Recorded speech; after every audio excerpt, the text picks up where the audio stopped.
rock is. You can see that rock over there on the right. But look at all the sea lions. There's sea lions on this buoy up here.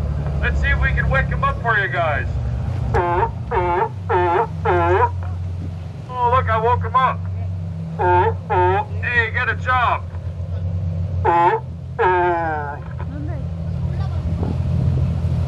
Right in front here, guys. Got to sit down a little bit here, guys. Guys, Captain John's got to be able to see here.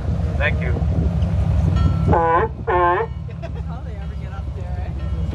Kind of remind me of all my friends that come over watching the Super Bowl. They're lying around on my couch, barking orders, eating on my Doritos. Hey, wake up. Hey, wake up. Oh, yeah, there you go. Wake up.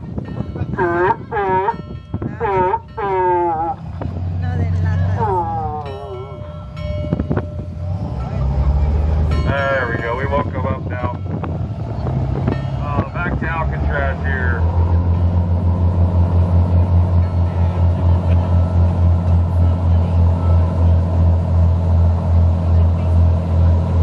I see that little rock there. Believe me, that little rock sinks many boats on San Francisco Bay. Now, the last trip, the tide was higher, so I told everybody that rock was a whale. You guys can see it's just a rock.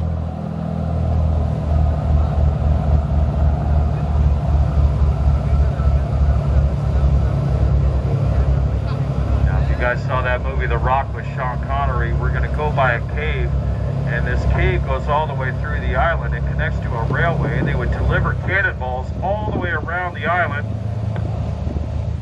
They had shot all the cannons at one time. They could have 10,000 pounds of cannonballs in the air at one time. Now, one guy did escape, and he went inside this cave for 2 days in his underwear before the guards finally saw him. Can you imagine being in this cave for 2 days in your underwear? Now that guy definitely suffered permanent shrinkage.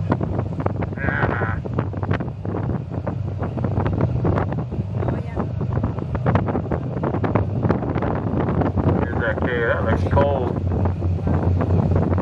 Okay. Now up here on the right, you can see this Hornady bomb. There was a cannon up there that could throw a cannonball over 3 miles. Escape from Alcatraz with Clint Eastwood? Yeah. You see it? Alright. We're right up here, right where the cement and rock meet. That's where on June 11th, 1963, Frank Morris and the Anglin brothers, they slipped in the water and were never seen since. You guys saw that movie. That's where they actually went into the water in that movie. Now they made some masks out of paper mache. They took some paint. They took some hair from the barber shop, and they eluded the guard count for over 2 weeks. As they dug their way out, made it to the top of the main cell block, went over 2 30-foot barbed wire fences, and they made a life raft out of raincoats and rubber cement that they read about in Popular Mechanics magazine. Now, they never found any of the bodies, and they found the life raft over on Angel Island behind us, completely intact. Now, some people say they drowned on San Francisco Bay. Others say they're chasing their